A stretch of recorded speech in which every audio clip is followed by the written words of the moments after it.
नमो नमः।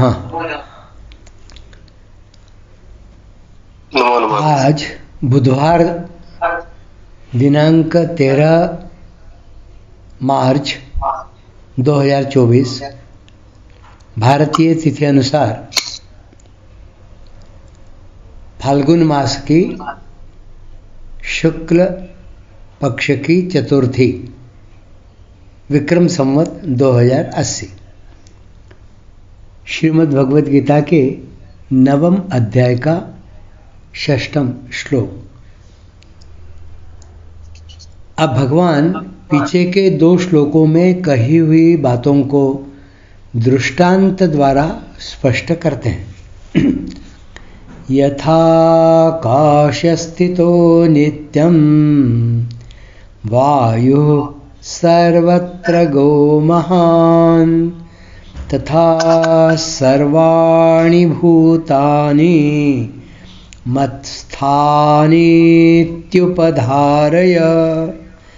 जैसे सब जगह विचरण करने वाली महान वायु नित्य ही आकाश में स्थित रहती है, ऐसे ही संपूर्ण प्राणी मुझ में ही स्थित रहते हैं, ऐसा तुम मान लो। भगवान अर्जुन को कह रहे हैं यह बात। आकाशा स्थितो नित्यम वायुः सर्वत्र गो महान। जैसे सब जगह विचरने वाली महान वायु नित्य ही आकाश में रहती है, अर्थात वह कहीं निस्पंद रूप से रहती है, कहीं सामान्य रूप से क्रियाशील रहती है, कहीं बड़े वेग से चलती है आदि। पर किसी भी रूप से चलने वाली वायु आकाश से अलग नहीं हो सकती। वह वायु कहीं रुकी हुई मालूम देगी और कहीं चलती हुई मालूम देगी, तो भी वह आकाश में ही रहेगी। आकाश को छोड़कर वह कहीं रह ही नहीं सकती। ऐसे ही तीनों लोकों और 14 भुवनों में घूमने वाले स्थावर जंगम संपूर्ण प्राणी मेरे में ही स्थित रहते हैं, तथा सर्वाणि भूतानि मत्स्थानी। भगवान ने 4 श्लोक से 6 श्लोक तक 3 बार मत्स्थानी शब्द का प्रयोग किया है। इसका तात्पर्य यह हुआ कि ये संपूर्ण प्राणी मेरे में ही स्थित हैं। मेरे को छोड़कर ये कहीं जा सकते ही नहीं। ये प्राणी प्रकृति और प्रकृति के कार्य शरीर आदि के साथ कितना ही घनिष्ठ संबंध मान लें, तो भी वे प्रकृति और उसके कार्य से एक हो सकते ही नहीं। और अपने को मेरे से कितना ही अलग मान लें, तो भी वे मेरे से अलग हो सकते ही नहीं। वायु को आकाश में नित्य स्थित बताने का तात्पर्य यह है कि वायु आकाश से कभी अलग हो ही नहीं सकती। वायु में यह किंचित मात्र भी शक्ति नहीं है कि वह आकाश से अलग हो जाए। सुनीता जी, माइक बंद कर लीजिए। क्योंकि आकाश के साथ उसका नित्य निरंतर घनिष्ठ संबंध अर्थात अभिन्नता है। वायु आकाश का कार्य है और कार्य की कारण के साथ अभिन्नता होती है। कार्य केवल कार्य की दृष्टि से देखने पर कारण से भिन्न दिखता है, परंतु कारण से कार्य की अलग सत्ता नहीं होती। जिस समय कार्य कारण में लीन रहता है, उस समय कार्य कारण में प्रागभाव रूप से अर्थात अप्रकट रूप से रहता है। उत्पन्न होने पर कार्य भाव रूप से अर्थात प्रकट रूप से रहता है, और लीन होने पर कार्य प्रध्वंसा भाव रूप से अर्थात कारण रूप से रहता है। कार्य का प्रध्वंसा भाव नित्य रहता है, उसका कभी अभाव नहीं होता, क्योंकि वह कारण रूप ही हो जाता है।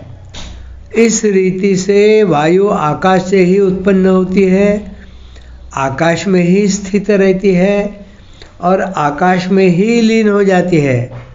अर्थात वायु की स्वतंत्र सत्ता न रहकर आकाश ही रह जाता है।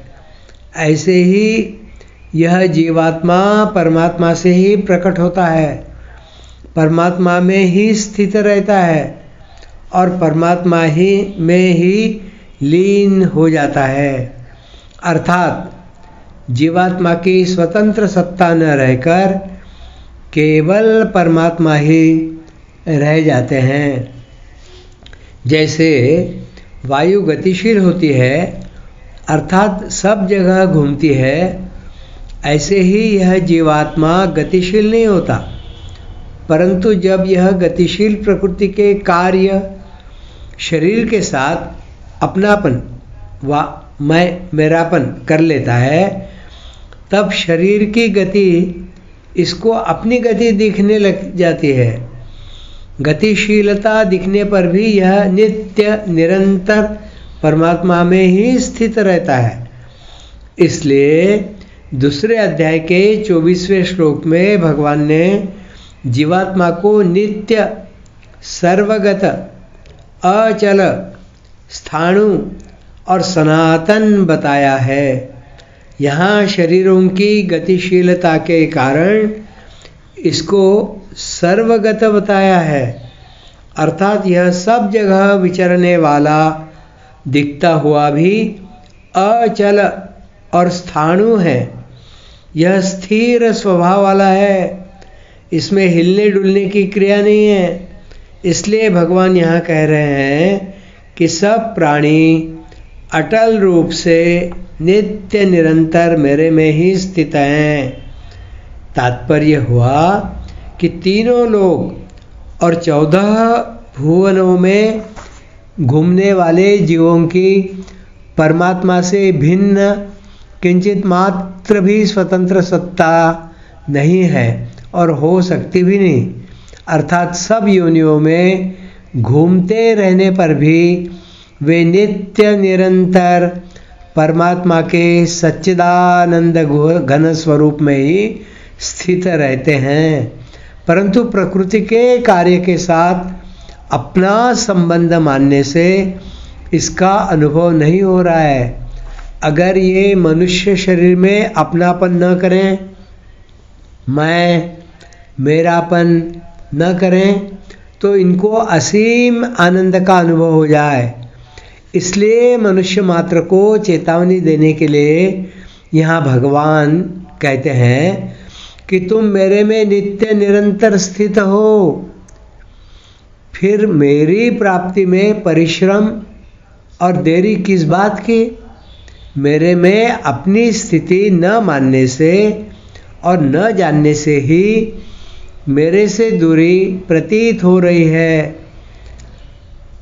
इति उपधारय, यह बात तुम विशेषता से धारण कर लो, मान लो कि चाहे सर्ग अर्थात सृष्टि का समय हो, चाहे प्रलय का समय हो, अनंत ब्रह्मांडों के संपूर्ण प्राणी सर्वथा मेरे में ही रहते हैं।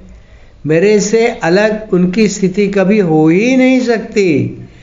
ऐसा दृढ़ता से मान लेने पर प्रकृति के कार्य से विमुखता हो जाएगी और वास्तविक तत्व का अनुभव हो जाएगा। इस वास्तविक तत्व का अनुभव करने के लिए साधक दृढ़ता से ऐसा मान ले कि जो सब देश, काल, वस्तु, व्यक्ति आदि में सर्वथा परिपूर्ण हैं, वे परमात्मा ही मेरे हैं। देश, काल, वस्तु, व्यक्ति आदि कोई भी मेरा नहीं है और मैं उनका नहीं हूँ। इस श्लोक की विशेष बात, संपूर्ण जीव भगवान में ही स्थित रहते हैं। भगवान में स्थित रहते हुए भी जीवों के शरीरों में उत्पत्ति, स्थिति और प्रलय का क्रम चलता रहता है, क्योंकि सभी शरीर परिवर्तनशील हैं और यह जीव स्वयं अपरिवर्तनशील है। इस जीव की परमात्मा के साथ तात्विक एकता है, परंतु जब यह जीव परमात्मा से विमुख होकर शरीर के साथ अपनी एकता मान लेता है, तब इसे मैंपन की स्वतंत्र सत्ता का भान होने लगता है कि मैं शरीर हूँ। इस मैंपन में एक तो परमात्मा का अंश है और एक प्रकृति का अंश है। यह जीव का स्वरूप हुआ। जीव अंश तो है परमात्मा का, पर पकड़ लेता है प्रकृति के अंश को। इस मैंपन में जो प्रकृति का अंश है वह स्वतः ही प्रकृति की तरफ खींचता है, परंतु प्रकृति के अंश के साथ तादात्म्य होने से परमात्मा का अंश जीव उस खिंचाव को अपना खिंचाव मान लेता है और मुझे सुख मिल जाए, धन मिल जाए, भोग मिल जाए, ऐसा भाव कर लेता है। ऐसा भाव करने से वह परमात्मा से विशेष विमुख हो जाता है। उसमें संसार का सुख हरदम रहे, पदार्थों का संयोग हरदम रहे, यह शरीर मेरे साथ और मैं शरीर के साथ सदा रहूं, ऐसी जो इच्छा रहती है, यह इच्छा वास्तव में परमात्मा के साथ रहने की है, क्योंकि उसका नित्य संबंध तो परमात्मा के साथ ही है। इस बात को पुनः पढ़ता हूँ। ऐसा भाव करने से वह परमात्मा से विशेष विमुख हो जाता है। उसमें संसार का सुख हरदम रहे, पदार्थों का संयोग हरदम रहे, यह शरीर मेरे साथ और मैं शरीर के साथ सदा रहूं, ऐसी जो इच्छा रहती है, यह इच्छा वास्तव में परमात्मा के साथ रहने की है, क्योंकि उसका नित्य संबंध तो परमात्मा के साथ ही है। जीव शरीरों के साथ कितना ही घुल मिल जाए, पर परमात्मा की तरफ उसका खिंचाव कभी मिटता नहीं, मिटने की संभावना ही नहीं। मैं नित्य निरंतर रहूं, सदा रहूं, सदा सुखी रहूं तथा मुझे सर्वोपरि सुख मिले, इस रूप में परमात्मा का खिंचाव रहता ही है। परंतु उससे भूल यह होती है कि वह जड़ अंश की मुख्यता से इस सर्वोपरि सुख को जड़ के द्वारा ही प्राप्त करने की इच्छा करता है। वह भूल से उस सुख को चाहने लगता है जिस सुख पर उसका अधिकार नहीं है। अगर वह सजग सावधान हो जाए और भोगों में कोई सुख नहीं है, आज तक कोई सा भी संयोग नहीं रहा, रहना संभव ही नहीं, वह भूल से उस सुख को चाहने लगता है जिस सुख पर उसका अधिकार नहीं है। अगर वह सजग सावधान हो जाए और भोगों में कोई सुख नहीं है, आज तक कोई सा भी संयोग नहीं रहा, रहना संभव ही नहीं, ऐसा समझ ले, तो सांसारिक संयोगजन्य सुख की इच्छा मिट जाएगी और वास्तविक सर्वोपरि नित्य रहने वाले सुख की इच्छा, जो कि आवश्यकता है, जागृत हो जाएगी। यह आवश्यकता ज्यों ज्यों जागृत होगी, त्यों ही त्यों नाशवान पदार्थों से विमुक्ता होती चली जाएगी।